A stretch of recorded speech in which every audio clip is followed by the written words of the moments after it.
समर्पयामि शाम सदा शिवाय। ओम नमो लोकेनाहमिका देवाय क्षमधनवता बसंतो स्यासेदा जन्मे महासारथ। और जो छोटे व्यापारी हैं, छोटा बिजनेस चलाते हैं, छोटे कार्यक्रम, अग्निवीर, देखो ये बोला बिल्कुल सही। तो जो युवाओं को सेना में रोजगार मिलता था उसको भी अग्निवीर ने खत्म कर दिया। और भाइयों और बहनों, एक और बात मैं आपको बताना चाहता हूं। जो आपने अग्निवीर की बात छेड़ी, मेरे पास 100-200 युवा आए, कुछ महीने पहले की बात है। दिल्ली आए, मेरे साथ बैठे और रोने लगे, मतलब आंसू निकलने लगे। 20-25 युवाओं के आंख से आंसू निकलने लगे। मैंने पूछा, आप रो क्यों रहे हो, क्या हुआ? मुझे कहते, राहुल जी, हमने 5 साल सेना में जाने की प्रैक्टिस की, रनिंग की, वर्जिश की, हमें सेना में एक्सेप्ट कर लिया गया। हमारा जो सपना पूरा था, हमारा जो सपना था उसको पूरा कर दिया। और फिर 3 साल बाद हमें कहते हैं, टाल टाल कर कहते हैं, तुम्हें सेना में नहीं लिया जाएगा क्योंकि अब अग्निवीर लागू हो गया है। ना तुम इधर के ना तुम उधर के। 1,50,000 युवाओं को पहले आर्मी में लिया और फिर आर्मी से निकाल दिया और उनको कहा कि तुम्हें सेना में नहीं लिया जाएगा और तुम्हें अग्निवीर में भी नहीं लिया जाएगा। और आज 1,50,000 युवा भटक रहे हैं, जंतर मंतर में बैठे हैं, क्योंकि उनके हाथों से सरकार ने रोजगार छीना है।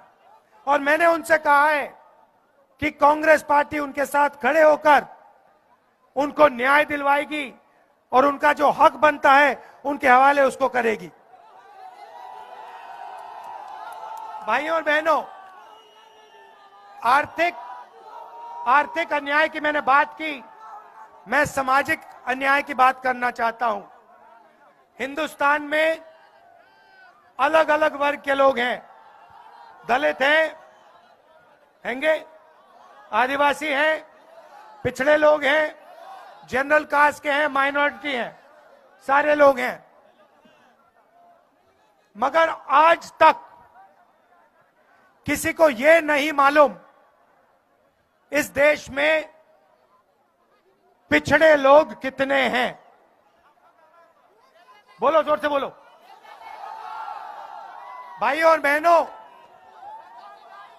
मैं आपसे पूछता हूं, देश में पिछड़े लोग कितने हैं, कोई जानता है? आप जानते हो कि सबसे ज्यादा हैं, मगर नंबर नहीं जानते।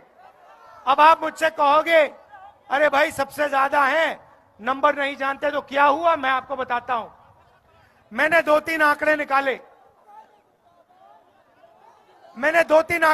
पहला आंकड़ा, हिंदुस्तान की सबसे बड़ी 500 कंपनियों में दलित कितने हैं, आदिवासी कितने हैं?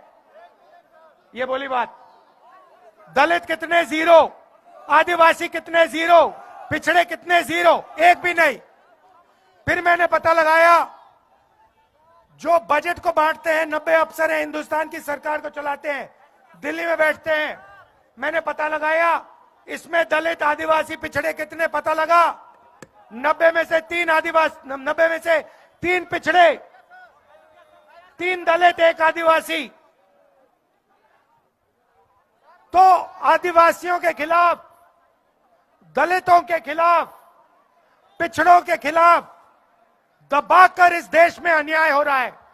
और मैंने कहा कि जैसे किसी की टांग टूटती है तो पहला काम क्या होता है? डॉक्टर के पास जाते हैं ना, पहला काम क्या होता है? आप कहते हो, भैया डॉक्टर साहब एक्सरे कराओ, पता लगाना है क्या टूटा।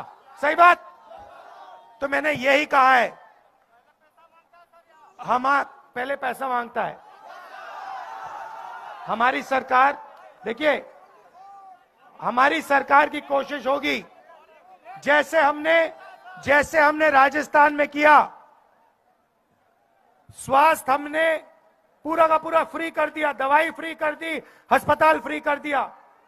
दिल्ली में सरकार आएगी तो हमारी ये कोशिश होगी कि आप हमें ये ना कह पाओ। मगर मैं जाति जनगणना की बात कर रहा हूं, हम जाति जनगणना की बात कर रहा हूं।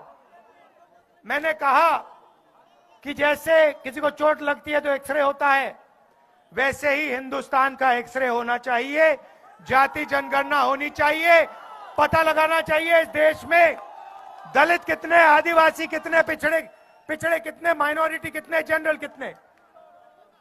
वही पहला कदम है न्याय देने का। अगर हमने मालूम ही नहीं कि आदिवासी कितने, पिछड़े लोग कितने, तो न्याय की कैसे बात हो सकती है। झारखंड की हर छोटी बड़ी खबर के लिए बीकेडी न्यूज झारखंड के यूट्यूब चैनल को सब्सक्राइब करें और फेसबुक पेज को फॉलो करें।